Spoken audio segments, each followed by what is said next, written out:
हाँ जी स्टूडेंट्स, तो last class तक हमने जो पढ़ा था कैश बुक में, अब उसको आगे बढ़ाने का टाइम आ गया है। आपको मैंने बताया था कि कैश बुक क्या होता है, जिसके अंदर हम लोग सिर्फ कैश ट्रांजेक्शन्स को रिकॉर्ड करते हैं एंड उसका ओपनिंग बैलेंस कैश का भी और बैंक का भी यहाँ आएगा। अगर वो पॉजिटिव है, मतलब कैश का तो हमेशा यहाँ आता है, ओपनिंग बैलेंस यहाँ नहीं आ सकता, ये मैंने आपको बताया था। बैंक ऐसा है, अगर पॉजिटिव बैलेंस है दैट मीन्स आपकी डिपॉजिट है बैंक के पास, तो वो यहाँ आएगा।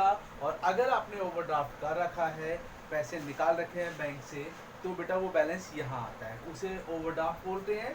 तो बैंक का जब भी ओवरड्राफ्ट होगा, या क्रेडिट बैलेंस होगा, या नेगेटिव बैलेंस होगा, या अनफेवरेबल बैलेंस होगा, तो वो यहाँ आएगा। अब इसमें जो थोड़ी सी डिफिकल्ट है कि पोस्टिंग बच्चे नहीं कर पाते, मैं आपको वो सिखाता हूँ। बेसिकली सिर्फ 3 या 4 ऐसी एंट्रीज हैं जिस पे आपको स्पेशली वर्क करना है, अदरवाइज ये बिल्कुल सिंपल है, जस्ट लाइक लेजर। ओके, तो उन एंट्रीज पे फोकस करते हैं। तो एक इसकी सबसे पहली इंपॉर्टेंट एंट्री जो होती है वो देखते हैं भाई, वो है कॉन्ट्रा एंट्री। अब सबसे पहले आप ये समझे, ये कॉन्ट्रा एंट्री है क्या। देखो बच्चों, इसे समझाने के लिए मैं एक सिंपल पहले एक केस लेता हूं। केस क्या है कि हमने गुड सोल्ड किए कैश में 10,000 का, गुड सोल्ड फॉर कैश। ध्यान से देखिएगा, जब आप गुड सोल्ड करते हैं कैश में, तो एंट्री होती है cash account debit to sales. अब बच्चों 10,000 से ये एंट्री होनी चाहिए, तो 10,000 से एंट्री करते हैं भाई, और कैश बुक में पोस्ट करते हैं। ओके, तो कैश बुक में क्या होगा, इस एंट्री को जरा ध्यान से देखो, कैश डेबिट हो रहा है, तो कैश के डेबिट साइड में 10,000 लिखेंगे टू सेल्स के नाम से। तो लिख देते हैं कैश का डेबिट साइड ये है बच्चों, इतना हिस्सा डेबिट है और इतना हिस्सा क्रेडिट है, तो टू सेल्स करके 10,000 हमने यहां लिख डाला। ठीक है, अब करना क्या है, ये एंट्री सिर्फ आपने कैश में लिखी है, भाई सेल्स भी तो बाकी है, लेकिन हमारे इसमें है क्या, कैश बुक में हमें सिर्फ कैश बुक बनानी, यानी कैश और बैंक को बनाना है, दूसरे को नहीं बनाना। लेकिन एक चीज सोचते हैं कि दूसरे में कैसे पोस्ट होगा। चेक कीजिएगा बेटा, अगर आपने सेल्स का भी लेजर बनाया होता, रिपीट कर रहा हूं, अगर आपने सेल्स का भी लेजर बनाया होता, तो आप सेल्स करके क्या करते, ऐसा अकाउंट बना लेते हैं, और क्रॉस ये बेटा यहां आ जाता बाय कैश अकाउंट 10,000। ठीक है, एक और एंट्री, रेंट पेड किया आपने, तो rent account debit to cash account. ठीक है बच्चों, तो कैश क्या हो रहा है, क्रेडिट हो रहा है, तो कैश के क्रेडिट साइड में आप बाय रेंट लिख दोगे।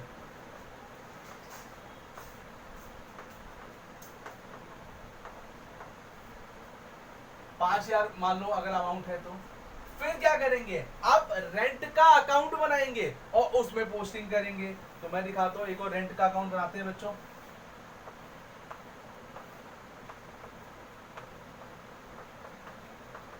और क्रॉस यहां ले आओ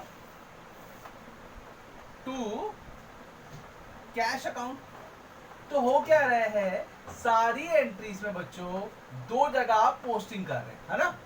बेसिकली हमें कैश बुक में बाकी ये लेजर तो नहीं बनाने, हमें सिर्फ इतना करना होता है, लेकिन कॉन्ट्रा समझाने के लिए बेटा ये बेस थोड़ा रिवाइज करवाना जरूरी था।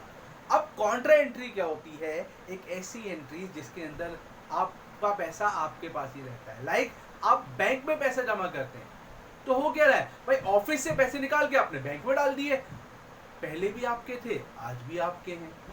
बैंक से पैसे निकाल लिए ऑफिस यूज के लिए, तो बैंक वाले पैसे आपके पास आ गए, पहले भी आपके ही थे और आपके पास आ गए। फर्क क्या है, पहले बैंक की कस्टडी में थे, अब आपकी कस्टडी में।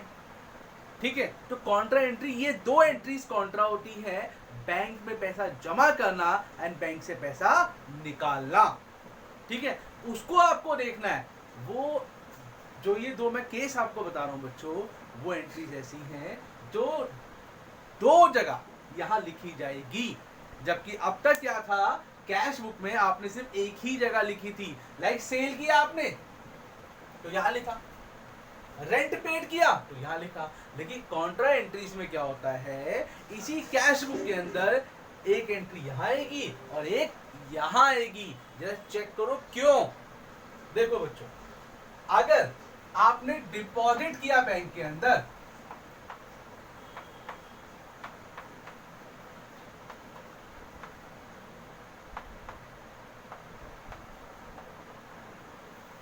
तो एंट्री क्या होती है, bank account debit to cash,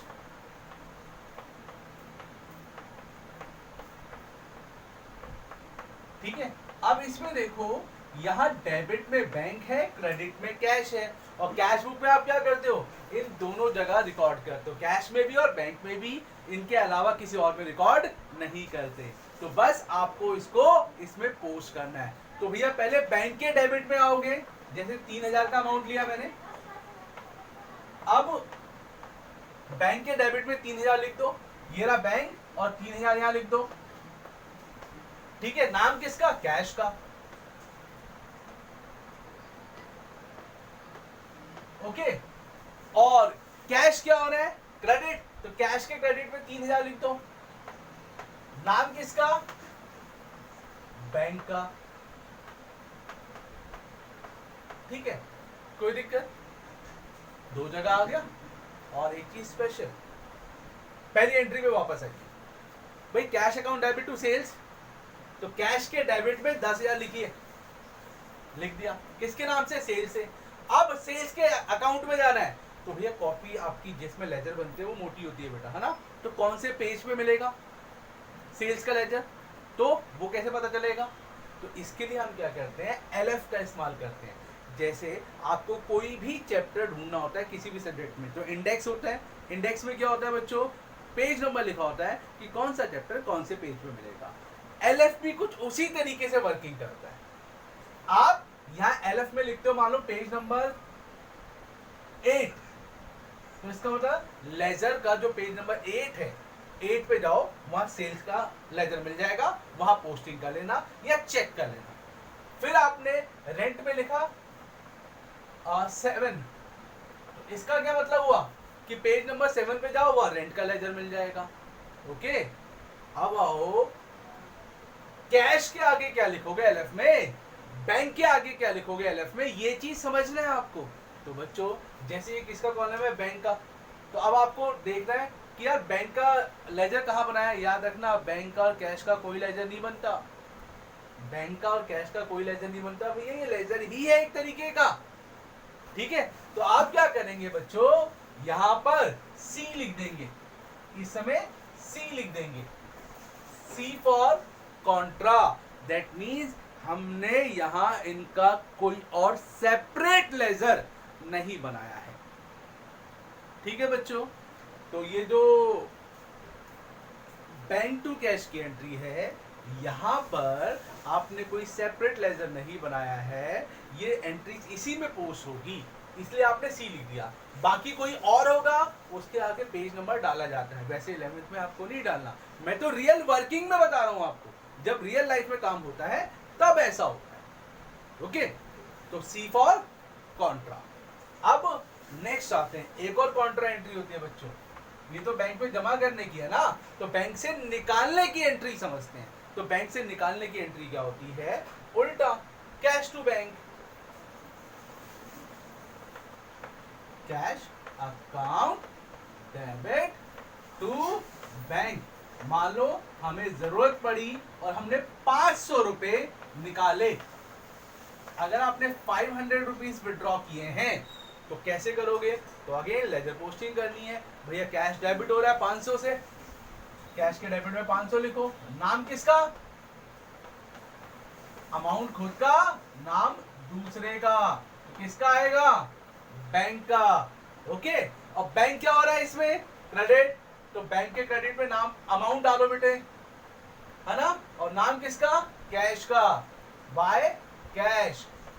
तो ये तो पोस्टिंग आप लोगों को आती है, स्पेशल है, यहां पर बेटा C लिखना मत भूलना, तो इन दो एंट्रीज में, इसमें एंड इसमें, आपको ये चीज करनी पड़ेगी। इसको आप बिल्कुल नहीं भूलेंगे बच्चों, ठीक है। तो उम्मीद करता हूं कॉन्ट्रा आपको समझ में आया होगा। तो ये एक मुश्किल चीज है जो बच्चों को शुरुआत में दिक्कत आती है। क्यों? क्योंकि वो यूज्ड हो जाते हैं, सर एक एंट्री कैश बुक में एक ही जगह तो आती है। इसमें क्या हुआ कि आपको दोनों जगह लिखना पड़ रहा है। क्यों लिखना पड़ रहा है, ये चीज समझ में आ गया होगा। इसकी आपको अच्छे से प्रैक्टिस करनी है पेपर के लिए, क्योंकि भैया पेपर में तो आएगा ही आएगा, ठीक है। और अगर आपने सी नहीं लिखा, आपने एंट्री पोस्ट कर दी, सी नहीं लिखा, तो मार्क्स कट जाने हैं बच्चों, भूलिएगा मत। चलिए नेक्स्ट आते हैं, नेक्स्ट डिफिकल्ट चीज जो बच्चों को लगती है उसकी तरफ बढ़ते हैं। इसको मिटाया जाए भाई। चलिए देखिएगा, आफ्टर कॉन्ट्रा और कौन सा मुश्किल चीज आता है। अब दूसरी चीज बच्चे परेशान होते हैं, सर जब पैसा मिलता है या हम पैसा पे करते हैं, पैसा मिलना यहाँ आता है, पे करना यहाँ आता है, हमें एक डिफिकल्टी आती है। डिफिकल्टी क्या आती है कि डिस्काउंट जब होता है तो एंट्री थोड़ी कॉम्प्लेक्स हो जाती है, तीन चीजें आ जाती हैं। नॉर्मल जर्नल में क्या होता है, दो ही चीज लिखते हैं, यहाँ तीन चीजें आ जाती हैं, तो हमें उसे पोस्ट करने में दिक्कत होती है। तो बच्चों ध्यान से देखना, अगर आपको पैसा मिल रहा है, पहले उसको डील करते हैं। अगर आपको पैसा मिल रहा है भैया, कैश अकाउंट डेबिट, डिस्काउंट आप अलाउ कर रहे हो बच्चों, तो डिस्काउंट अलाउड अकाउंट डेबिट, और मान लो ये मिला राजन से, टू राजन, ओके, 1000 यहां लिखा है, 50 यहां लिखा है, 950 यहां लिखा है बच्चों। अब इसको लेजर पोस्ट करना है, तो पता है आपका फोकस बिल्कुल एक जगह होना चाहिए। याद है महाभारत में एक सीन था कि अर्जुन का जो निशाना था वो कहाँ था, वो था मछली की आंखों पर। तो आपको भी एग्जैक्टली कैश बुक कर रहे हो, याद रखना कैश बुक कर रहे हो, तो आपका फोकस कैश एंड बैंक पे होना चाहिए, बस कैश एंड बैंक। तो जर्नल में देखो भैया कैश क्या हो रहा है, कैश हो रहा है डेबिट, भैया कैश के डेबिट में लिख दो 950, लिखिए 950, ये लिख दिया। अब नाम किसका भूलिएगा मत, डेबिट में नाम आता है क्रेडिट वाले का, तो क्रेडिट तो एक ही है भाई, राजन, राजन को लिख दो।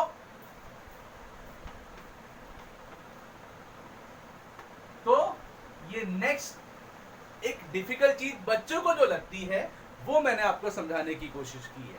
ओके, चलिए इसको और एक्सटेंड करते हैं। मान लो पैसे बैंक के थ्रू मिलते तो आप क्या करेंगे, इस कैश की जगह बैंक लिख देंगे, तो एंट्री पे कोई फर्क नहीं पड़ना बच्चों।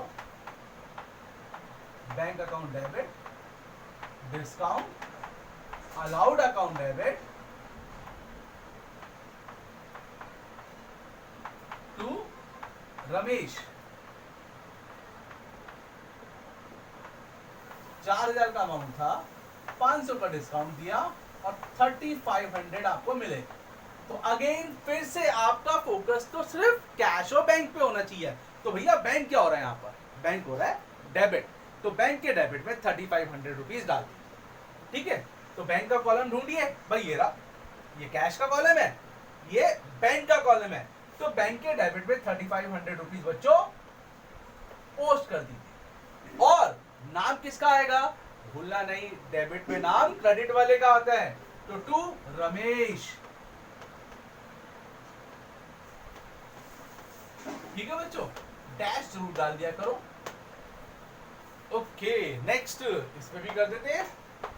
अब करते हैं भैया, अगर हम पैसे पे करें तो भी तो आता है, उसको डील करते हैं। चलिए, अगर आप पेमेंट करने जाते हैं, मान लो आपने शिल्पा को पेमेंट किया to cash, to discount receive, आपने बच्चों इसको पेमेंट किया है, ठीक है। कितना पेमेंट किया है चेक करते हैं।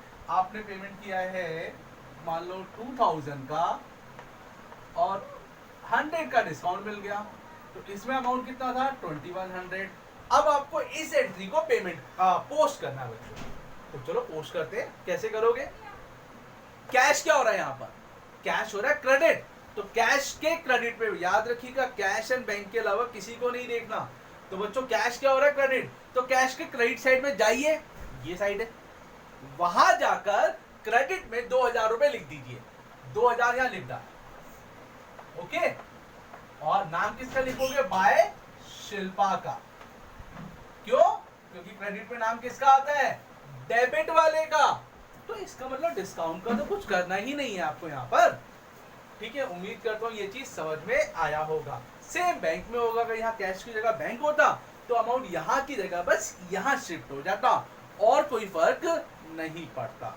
तो ये दूसरी एंट्री है जिसमें ज्यादातर बच्चों को दिक्कत आती है। उम्मीद करता हूँ इससे आपकी दिक्कत दूर होगी, और दिक्कत हो तो बार बार रिवाइंड करके आप इसे चेक कर सकते हैं, देख सकते हैं, समझ सकते हैं। ये तो इसकी सबसे बड़ी खूबी है यूट्यूब की, है ना। चलिए अब आते हैं नेक्स्ट थोड़ी डिफिकल्ट एंट्री पर, जो बच्चों को लगती है उस पे आते हैं बच्चों।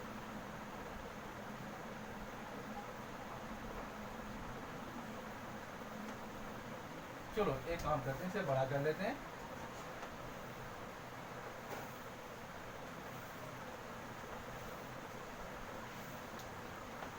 और ये सच्ची में एक ऐसी एंट्री है जिसको आपको अच्छे से ध्यान देना है, ओके।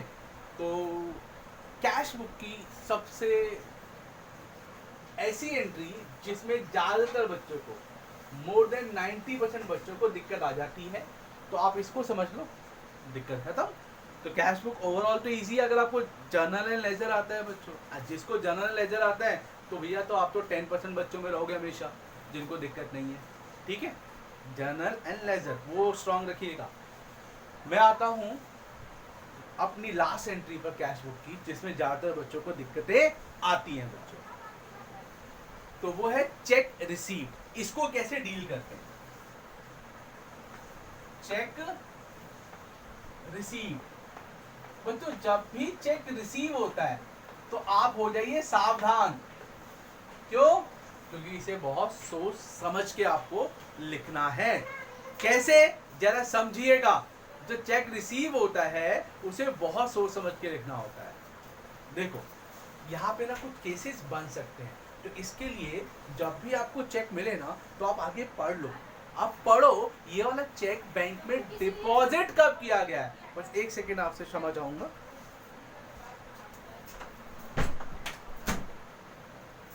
हाँ जी सुनिएगा कि आपको करना क्या है इसके अंदर।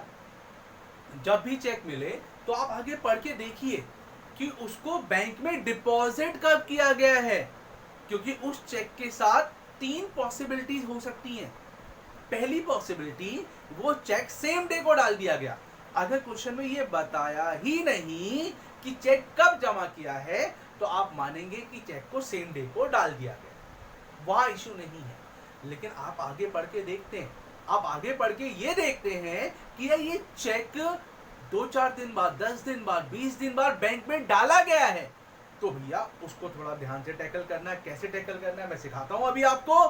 और अगर एक पॉसिबिलिटी और भी हो सकती है, आप वो चेक क्या कर सकते हो, आपको खुद किसी को पैसे देने थे तो आपने चेक उसको दे दिया, ले भाई ये ले ले चेक, पेमेंट तू ही ले लियो इससे, ठीक है। इसे इंडोर्स करना बोलते हैं। जैसे चेक आपको राम से मिला, ठीक है, अब आपको शाम को पेमेंट करनी थी तो वो चेक उठा के आपने शाम को दे दिया, ले भाई तेरी पेमेंट ये रही। इसे चेक को इंडोर्स करना बोलते हैं।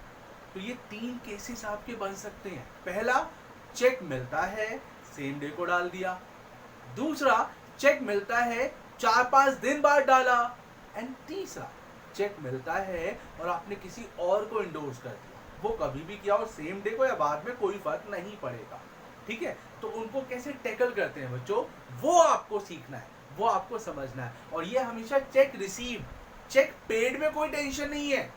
चेक पेड किया, बहुत सिंपल, कर डालो Ram to bank, by Ram करके बैंक में डाल दो, टेंशन ही खत्म। सोचना तो यहां है भैया, जब चेक रिसीव हुआ और उसके बाद एक चीज और करेंगे, चेक बाउंस हो जाएगा तो कैसे डील करेंगे। लेकिन उसे छोड़ते हैं, अभी सीखते हैं सर जब चेक रिसीव हुआ तो कैसे डील करने का। तो आपको अगर एंट्रीज आती है फिर तो कोई इशू नहीं है, और नहीं आती तो यहां सीख लीजिए, फिर इशू नहीं रहेगा, फिर दिक्कतें नहीं आएगी। तो बच्चों चेक रिसीव को कैसे डील करते हैं वो देखिएगा। जब भी चेक मिला तो आपको मैंने बताया 3 पॉसिबिलिटीज हो सकती है। पॉसिबिलिटी नंबर 1, सेम डे को डिपॉजिट कर दिया, या तो बता रखा है deposited into bank on the same date, या नहीं बताया, पूरे क्वेश्चन में नहीं बताया कि भाई चेक कब जमा किया, तो आप मानोगे कि इसे सेम डेट को बैंक में डाल दिया गया है। Deposited into bank on the same date. बच्चों सेम डेट को डाल दिया गया तो क्या करोगे, सिंपल जो आपको एंट्री आती है, भाई bank to Ram,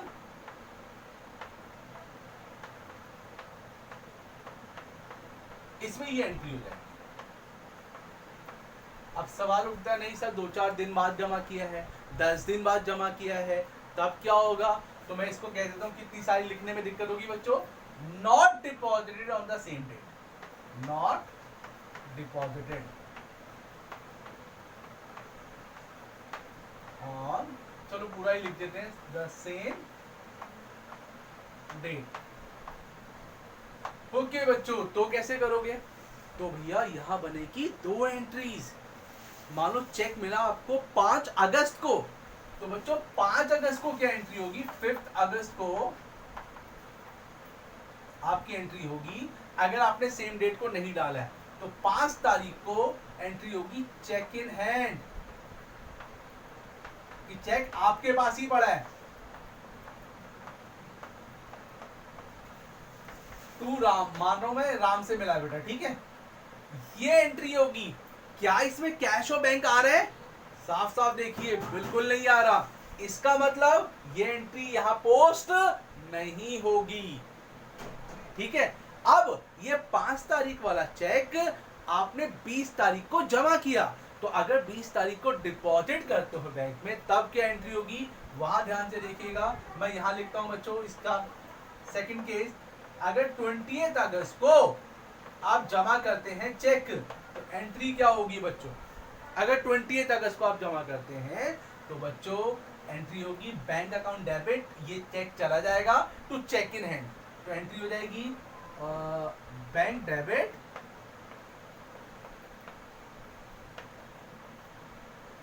to cheque in hand, cheque in hand, ठीक है बच्चों।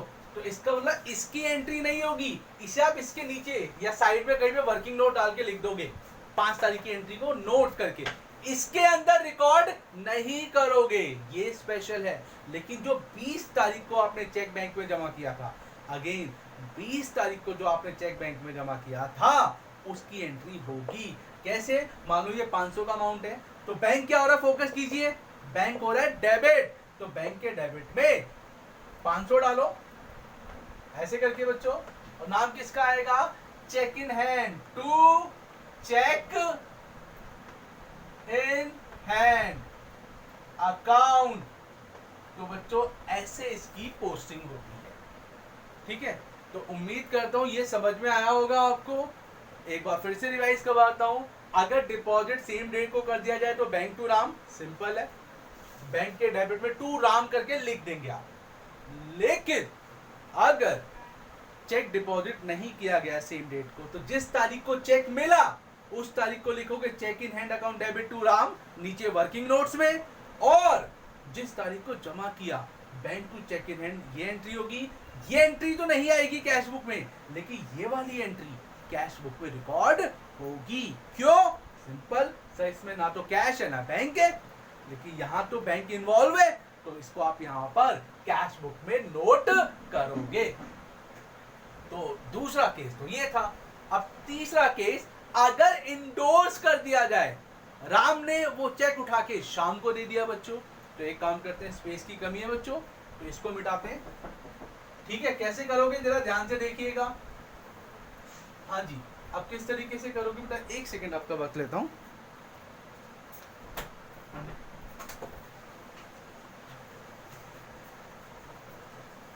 हाँ जी, सुनेगा बच्चों, किस तरीके से आप डील करेंगे? जब आपको चेक मिला और not deposited on the same date, deposit नहीं किया, तब तो एंट्री यही है। फिर 20 तारीख को, अच्छा मैं इंडोर्स वाले का बता रहा हूं आपको, तो इंडोर्स में भी तो यही है, आपने चेक बेटा बैंक पे जमा नहीं किया, तो केस तो वही है ना, not deposited on the same date, आपने सेम डेट को जमा ही नहीं किया, तो भैया जिस दिन चेक मिला एंट्री तो यही रहेगी। फिर हमें समझना है 20 तारीख को क्या एंट्री होगी, जब आपने शाम को दे दिया तब क्या एंट्री होगी? तो बच्चों एंट्री होगी इंडोर्स की, शाम debit to cheque in hand.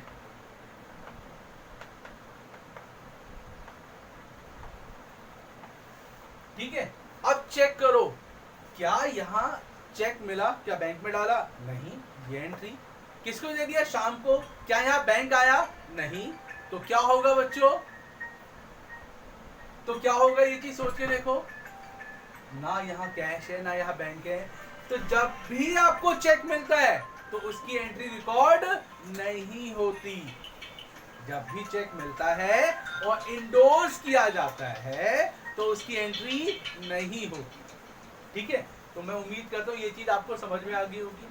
तो ये एक मुश्किल टॉपिक बच्चों को लगता है जिसको आपको डील करना आना चाहिए। ओके, एंड लास्ट चीज, अगर ये चेक बाउंस हो जाए, अगर ये चेक बाउंस हो जाए तो उसकी एंट्री क्या होती है, वो चीज आप लास्ट सीखिए, तो कैश बुक आपकी सॉलिड हो जाएगी। बाकी मैं कुछ क्वेश्चंस भी आपको प्रैक्टिस करवाऊंगा कैश बुक के, सो दैट और अच्छे से आपको इस पे ग्रिप आ जाए। तो देखना बच्चों, अगर ये चेक बाउंस हो जाए, डिसऑनर्ड हो जाए, यानी चेक मिला और आपको पैसा ना मिले, तो एंट्री क्या होगी? तो बच्चों आपको एक चीज देखनी है, थोड़ा केस को सोच लेना और अच्छा होगा। ये चेक मिला था, सेम डे को डाल दिया था, वो वाला केस है। ओके, बैंक में पैसे तो बढ़े नहीं होंगे, तो इसके बाउंस की, डिसऑनर की एंट्री क्या होती है?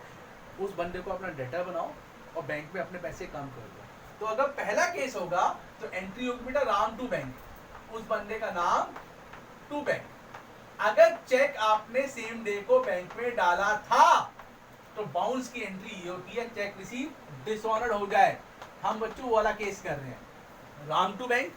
तो भैया बैंक में कई साइड में 500 डालो, किसके नाम से? राम के नाम से। ये बाउंस की एंट्री है। अगर चेक मिला और सेम डे को बैंक में डाल दिया था, उसके कुछ दिन बाद बैंक ने बोला यार पैसे नहीं आए, वहां से बाउंस हो गया, तो आप ये एंट्री रिकॉर्ड करेंगे। अब आते हैं, चेक मिला और कुछ दिन बाद बैंक में डाला, तब भी यही एंट्री होगी, क्योंकि पैसा तो आपको राम से लेना है, तब भी एंट्री सेम रहेगी, अलग नहीं होगी। ओके, अब आते हैं नेक्स्ट, सर अगर ये चेक इंडोर्स कर दिया गया तो कैसे करेंगे? अगर ये चेक इंडोर्स किया उसके बाद बाउंस हो गया, तो चेक करते हैं बच्चों, हुआ क्या? आपको पैसा राम से लेना है, शाम को देना है, अगेन राम से लेना है, शाम को देना है, तो एंट्री होगी राम से लेना है, डेटर बनाओ, शाम को देना है, क्रेडिटर बनाओ, राम टू शाम, ये एंट्री हो जाएगी बेटा। क्या इसमें कैश और बैंक आ रहा है? नहीं आ रहा, कैश और बैंक नहीं आ रहा, तो इसकी भी पोस्टिंग इसके अंदर नहीं होगी। तो एक बार फिर से रिवाइज करवाता हूं मैं कि मैं कहना क्या चाह रहा था बच्चों। अगर चेक आपका जो आपको मिला था वो बाउंस हो जाए, तो आपको ये सोचना है उस चेक का हमने किया क्या?